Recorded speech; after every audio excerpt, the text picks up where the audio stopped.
tried to engage with the government of Iran. In several occasions, we have sent many letters. They answered a few of the letters, but they didn't give us any of the underlying information that could help us. The answers to some of the letters were vague, and they tried to bring information about the efforts that they had done to investigate the protests. And they put forward some numbers of prosecutions, a number that came on compensation to victims, but they didn't give us any of the information that would allow us to know if the decisions, the rulings that they said that had come down were acquittals or they were judgments condemning persons that had been responsible for excessive use of force, or illegal detentions, or torture, or rape, or denial of justice. They didn't give us the information about the types of underlying facts that supported the prosecutions or the investigations that ended in those rulings, whether they were criminal or administrative. Neither they gave us any of the evidence that would have allowed us to revert our findings of rampant impunity. We found, we established that there is chronic impunity in the country, and that most victims have not received truth, justice, or compensation. As a special procedure created by the Human Rights Council, a special mechanism, we don't have that many tools, but we have some very powerful tools. We have the power of truth. We can help tell part of the story of this incredible group of people that stood up for Gina Mahsa Amini, that stood up for rights and for so many other things in the Islamic Republic of Iran, and that was congregated around the Woman Life Freedom movement. So truth is one of the most important elements of accountability, because you cannot change what you don't know, and you need to understand what happened and who participated and who was harmed and how, in order to change it. In trying to understand what had happened in the process, we looked at some of the underlying structures, practices, laws that enabled the violence and discrimination that ended in so many human rights violations and crimes against humanity that were conducted as part of the state response to the protests. We understood that it was not enough just to pursue prosecutions of crimes against humanity and human rights violations. That's very important and is an obligation under international law. But there are many other things that need to happen, and there has to be a sincere, genuine effort to change the institutions and the laws and the practices in the country so that women, activists, children, everybody that wants to stand up for an idea or wants to protest or wants to live their lives freely can do it. And right now, that's not a possibility in Iran. And in order for that to happen, there are many laws and institutions that need to be significantly changed. One clear example is the need to change the structures in the judiciary so that women can participate in an equal footing with men, and they can be judges, and women of all religious beliefs and ethnicities and, I don't know, sexual preferences can be members of the judiciary and can live their lives in their private and public lives freely. However, we also understand that there are many things that need to happen in order to secure justice for victims in Iran, and that requires, in the context of the country, because of the chronic impunity domestically, it requires to trigger investigative processes internationally. I understand that implicitly they realize that victims have a right to reparations, not only under international law, but also because they said that they had paid a lot of money to some victims. So they probably agree with us that reparations are due when harm is done to victims. We have established, according to the principles of international law, but also looking at the varied experiences of truth commissions and countries around the world, we have established a roadmap for some of the reparations that are due, including measures of compensation, measures of rehabilitation for torture victims and people that have been maimed or have lasting harm because of their imprisonment or torture or sexual violence. We have proposed as well the establishment of one or several victims' funds that could use money from the interest of frozen assets or the frozen assets of individuals to support them. We haven't verified that they paid. They said that they paid an important amount of money to victims, but this is one of the areas where we asked for the underlying information, and we haven't been able to verify that. Actually, every victim that we have interviewed hasn't received compensation, and most of the victims didn't even know that the special committee existed. Under international law, there's an obligation to investigate and punish those responsible for human rights violations. So compensation for the harm and suffering, but also sometimes for the property losses that many people have suffered and many other concrete damages, is just one of the rights that victims have. But that is the beginning or one important piece of reparations, but it's not the end of the story at all. In my experience, most people feel, and most victims and family members of victims feel very uneasy about the money. International law has developed in a way that it secures the right to compensation, but it also asks for many other measures directed to not only repair the harm done for the victim or his or her family members, but also to ensure that those gross human rights violations and crimes against humanity do not happen again. In legal terms, they are called measures of non-repetition.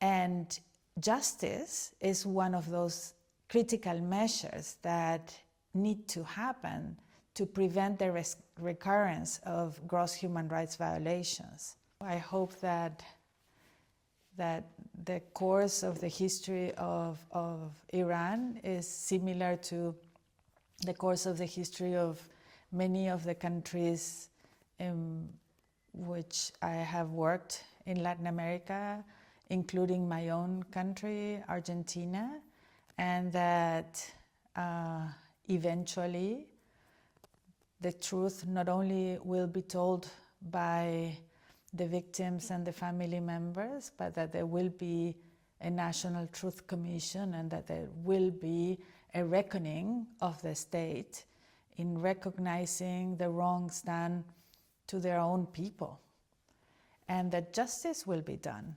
I can tell you that there are many similarities of some of the tools of repression that have been used in Iran with the collective history of many of the countries in the region that I come from.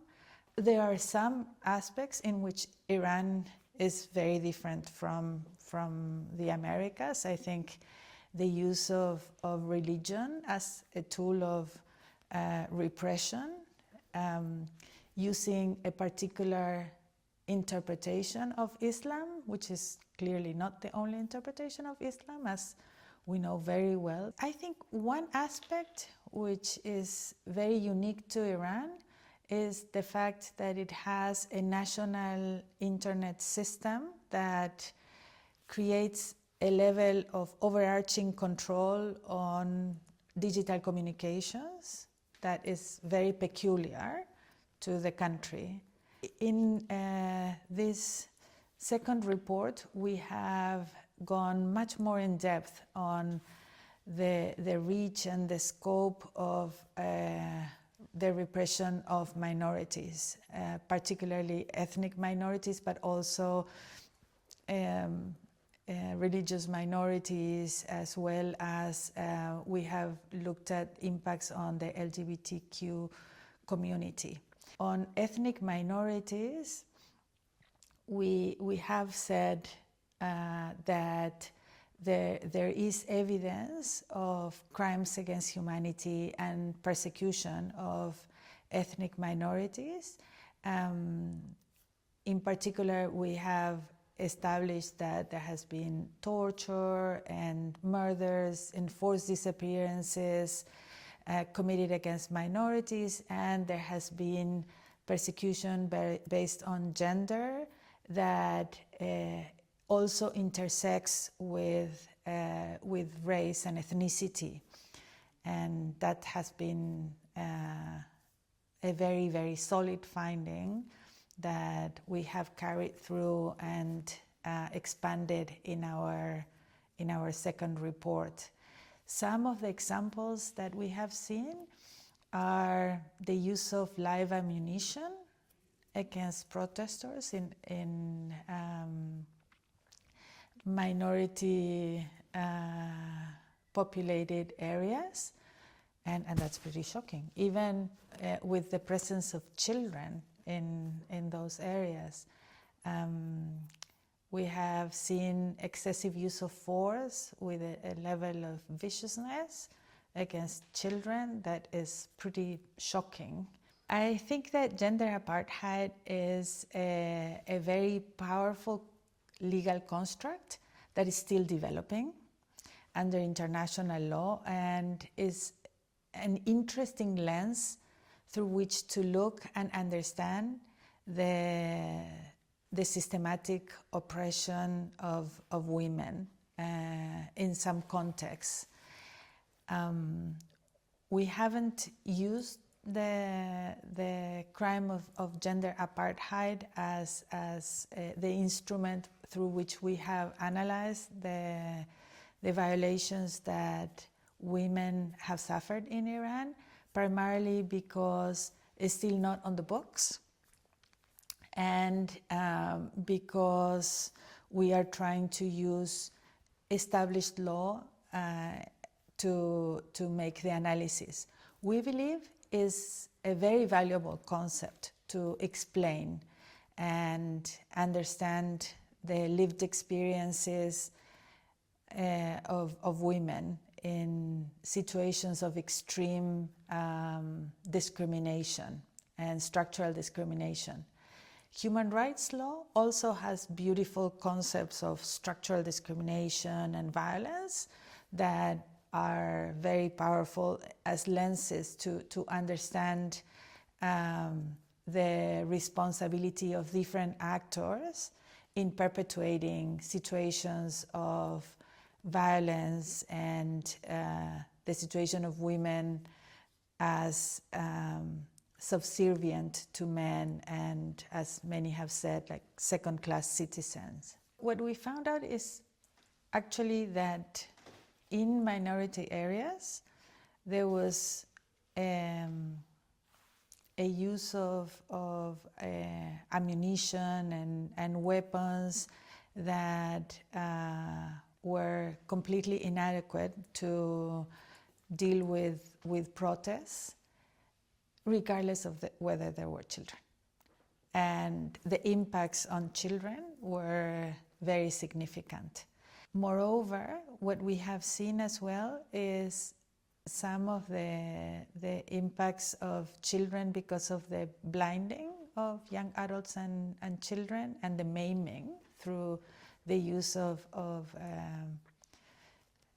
less lethal weapons and lethal weapons in an adequate manner in order to handle protests and targeting those to children. So one of the stories that moved me the most was the story of a minority boy that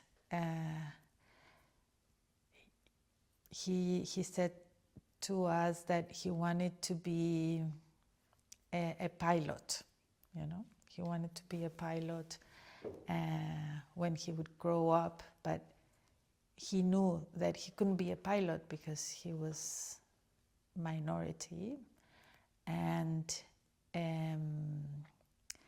then he was blinded, and you could see like the whole pain, the compounded pain of the physical branding for life that it is to be blinded, and the pain that he had because of all of those dreams that couldn't happen because of who he was as a young boy from a minority. And yeah, it's very, very strong. And with him and other young adults that still have pellets in their bodies or that have suffered torture, you can see the lasting pain and the impacts that has. It's not just an event, oh, well, this thing happened, I suffered, and, well, I'll carry on with my life. It's like you have that pain and that physical reminder, and sometimes actual physical pain, not only psychological pain, for many, many, many years to come. And not having a government that says, I was wrong and I'm sorry and this shouldn't have happened, it adds to the pain and it adds to the consequences. And having to go into exile, because some of the victims that we interviewed were in exile, it also creates additional pain that comes with having to leave your country and your community and your food and your festivities and your friends and, you know, the smells and the sights that have accompanied you since you were a child. And that is an immense loss, an immense loss. Sending people into exile is one of the tools for silencing individuals and communities and families and whole professions. And it's a very powerful tool. It's a very powerful tool. It's not only an individual tool, it's a collective tool for silencing. Sometimes you have to leave everything behind. You can just take a suitcase, if you're lucky. Your clothes, your photographs, sometimes your house, sometimes your land or your dog, or obviously your family, your friends, your everything stays behind. So you're deprived of many material and immaterial things that make you who you are. I believe that the most important contribution that we've made is establishing part of the truth of what happened, trying to explain some of the structures, the laws, the patterns of repression that explain why what happened, who was responsible, what are the institutions that enabled it, but also who are the individuals and the entities that enabled it. And we created a roadmap. We created a roadmap for the government of Iran, for the international community, and we've shared with civil society, victims and survivors and experts some of the experiences that could actually help that roadmap become a reality.